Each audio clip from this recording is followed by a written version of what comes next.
are befriending Jamaicans and Somali men are getting angry. They are getting mad. Toronto ayaan ku arkay gabdhihii Soomaaliyeed oo Jamaican wada raacay. Raggii Soomaaliyeed way xanaaqsan yihiin waali ayay isku rideen. Waxaan ku yiraahdaa maxaad macna darro dhiikar isugu kicinaysaan. Sababtoo ah Jamaicanka waxba kama qaadi karaan oo uguma hanjabi karaan sideena oo kale markii aan wadankii joognay. You see the reality. Why Somali anaga dad geesi baan nahay we are Jamaican, why can't we stop them?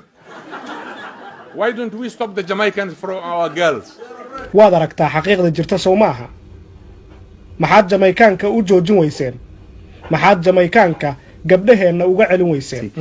There is this cultural belief that a Jareer or a Madiban or a Gaboye, he cannot marry the other Somali group. Why?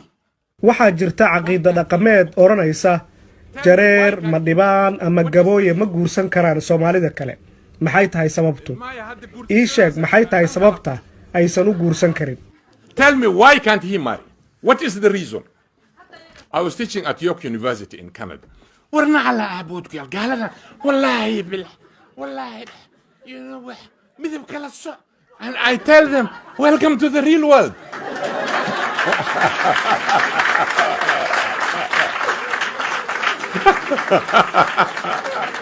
waxaan macallin ka ahaa jaamacadda York ee dalka Canada. waxaan arkay arday Soomaali ah oo ka cabanaysa cunsurinimo. waxaan ku yiraahdaa ku soo dhawaada dunida dhabta ah. sababtoo ah anigu waxaan qabaa tababar aad idinku isiiseen markii aan dalkii joogay. waxa aad ka cabanaysaan waxba iigama duwana jab doolsha ah. xitaa hal maalin oo kaliya weligay cunsuriyad kuma dareemin Canada. sababtoo ah idinka ayaa horay ii tababaray. I never felt even single day in Canada that I was discriminated. Never. Because I was already prepared by you guys.